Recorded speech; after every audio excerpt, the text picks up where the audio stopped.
ত্রয়োদশ জাতীয় সংসদ নির্বাচনে বাংলাদেশ জাতীয়তাবাদী দল বিএনপির আমি একজন প্রার্থী গাইবান্ধা ৫ শাখাটা ফুলছড়ি আসনে। এই আসনে নির্বাচনের দিন আমি নির্বাচন পর্যবেক্ষণ করার জন্য আমি যাই। আমি বিভিন্ন ভোট কেন্দ্র পরিদর্শন শেষে আমি শেষের 3টি নির্বাচন কেন্দ্র আমি পরিদর্শন করি। সেটি হচ্ছে জুমেরবাড়ি কলেজ সেন্টার এবং জুমেরবাড়ি হাই স্কুল, পরবর্তীতে পবনতার প্রাইমারি স্কুল। তার মধ্যে 2টি সেন্টারই আমি দেখি যে ওখানকার যে প্রিজাইডিং অফিসার আছে, সেই প্রিজাইডিং অফিসার তাদের যে রেজাল্ট শিট আছে, সেই রেজাল্ট শিটে আমাদের নির্বাচনী এজেন্টদের কাছ থেকে তারা অগ্রিম স্বাক্ষর নিয়ে রাখে। এই অগ্রিম স্বাক্ষর নেওয়ার পরে এটি ধরা পড়ে। প্রথমত সে এটার জন্য ক্ষমা প্রার্থনা করে, পরবর্তীতে আমি চিন্তা করি যে ঠিক আছে, ভুল হইতেই পারে, তো এই জন্য আমি আর তেমন কিছু বলি না। না বলার পর আমি পরবর্তীতে আবার পবনতার সেন্টারে আসি, পবনতার প্রাথমিক বিদ্যালয়। এই প্রাথমিক বিদ্যালয়ে এসে দেখি একই ঘটনা, সেখানেও ওই রেজাল্ট শিটে অগ্রিম স্বাক্ষর নিয়ে রাখা হয়েছে। এর পরবর্তীতে আমি এই 2টি জিনিস একদম রেকর্ড সহ, আমার কাছে প্রমাণপত্র সহ আমি এটা প্রশাসনকে আমি জানাই, প্রশাসনকে কাছে পাঠিয়ে দিই। এই হচ্ছে রেজাল্ট শিট এবং তার স্বাক্ষর এখানে আছে। এবং এছাড়াও অনেকগুলা ব্ল্যাঙ্ক মানে সিগনেচার নেই, পরবর্তীতে সিগনেচার ছাড়াও ওই দিনই রেজাল্ট শিট দিয়ে দেয়। সন্ধ্যার সময় যখন রেজাল্ট হয়ে যায় ওটা দিয়ে দেয়। আর ইতিমধ্যেই আমি বিভিন্ন ভোট কেন্দ্রে 2 থানায় খবর নেই যে প্রায় প্রত্যেক কেন্দ্রেই প্রিজাইডিং অফিসার অ্যাডভান্স সই নিয়ে রাখছে রেজাল্ট শিটে।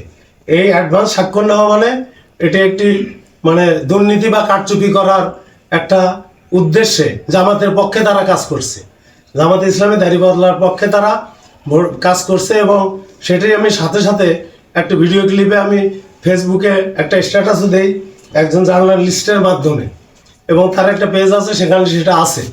এটা নির্বাচনের দিন 2:30 এটা আমি আমার বক্তব্য পেশ করি।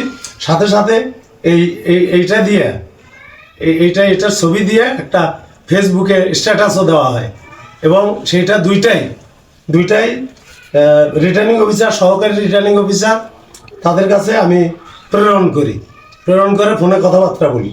তো তখন সে বলে যে না, 2-1টা বিচ্ছিন্ন ঘটনা ঘটতে পারে।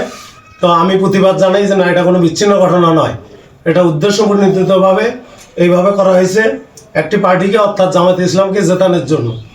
কারণ এই রেজাল্ট শিটে পরবর্তীতে যে অরিজিনাল রেজাল্ট শিটটা হবে সেইটা জমা না দিয়ে এই রেজাল্ট শিটে তাদের ইচ্ছা মতো ভোটের ফলাফল লেখে লিপিবদ্ধ করে তারা এটা জমা দেয় সহকারী রিটার্নিং অফিসারের কার্যালয়ে জমা দিয়ে সেই অনুযায়ী তারা ভোটের রেজাল্ট প্রকাশ করে। কাজেই আমার যে ধারণা 100টার বেশি কেন্দ্রে তারা এই কারচুপিটা করছে, এবং প্রত্যেক এজেন্টের কাছে আমি বিভিন্ন ইউনিয়নে ভোট কেন্দ্রে আমি খবর নেই, নেওয়ার পরে তারা জানায় যে হ্যাঁ, আমাদের কাছে অ্যাডভান্স রেজাল্ট শিট তারা স্বাক্ষর করে রেখেছে। তো কাজেই এটার আমি জোর প্রতিবাদ জানাই, এবং আমি সহকারী রিটার্নিং অফিসারকে বলি যে এটি হচ্ছে শেখ হাসিনার নির্বাচনকেও হার মানাইছে। তো কাজেই এই রকম আমরা 17 বছর সংগ্রাম করছি সুষ্ঠু নির্বাচনের জন্য, তো এটি তো সুষ্ঠু নির্বাচনের কোনো লক্ষণ না। তো কাজেই এই নির্বাচনের যে ফলাফল, এই ফলাফলটা কোনো অবস্থাতেই গ্রহণযোগ্য নয়, এবং এই ফলাফল আমি নিজে মানি না, প্রার্থী হিসেবে আমি মানি না। এই ফলাফলকে যেভাবেই হোক এই কারচুপির মাধ্যমে তারা এটা ম্যানিপুলেট করে এই ফলাফলটা তারা ঘোষণা করছে। তো কাজেই আপনাদের মাধ্যমে আমি দাবি জানাবো যে ভোট পুনর্গণনা করে তারপরে আবার নতুন করে ফলাফল ঘোষণা করা হোক।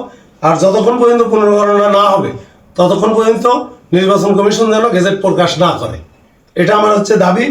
আমার এর সঙ্গে এই কারচুপি যারা করছে, এই কারচুপির সঙ্গে যারা জড়িত আছে, এটা প্রিজাইডিং অফিসার প্রশাসনের লোক, তারা আমাদের লোক না। প্রিজাইডিং অফিসার থেকে উপরের দিকে যারাই আছে না কেন, তারা যেহেতু প্রশাসনের লোক, কাজে প্রশাসনকে দিয়েই এই কাজটা করাইছে। যেহেতু প্রশাসনই এখানে চুরি করতেছে, প্রশাসনই অ্যাডভান্স সিগনেচার নিতেছে, এখানে আমি অন্য কাউকে দোষ দিতে পারবো না। প্রশাসনকে যেভাবেই হোক না কেন দাঁড়িপাল্লা মার্কা তারা তাদেরকে কনভিন্স করে তাদের মাধ্যমে তাদের মন মতো প্রিজাইডিং অফিসার নিয়োগ দিয়েছে প্রশাসনের মাধ্যমে এই কারচুপি করার জন্য।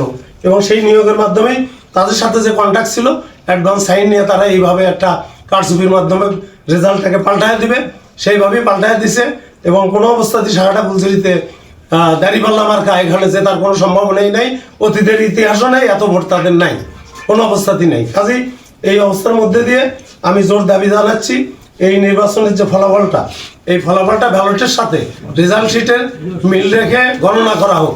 যদি মিল থাকে কোনো কথা নেই, কিন্তু আমি শিওর যে 100টার উপরে কেন্দ্রে কোনো প্রকার মিল পাওয়া যাবে না, কারণ এগুলো অ্যাডভান্স সই নেওয়া হয়েছে। কাজেই এই পুরোপুরি পুনর্গণনা আমি অতি দ্রুত অর্থাৎ কালকের দিনের মধ্যে যাতে পুনর্গণনা হয় সেই দাবি আমি জানাচ্ছি। এবং পুনর্গণনার পরে তারপরেই যেন গেজেট প্রকাশ করা হয়, তার আগে যেন কোনো গেজেট প্রকাশ করা না হয়। আপনাদের সবাইকে ধন্যবাদ।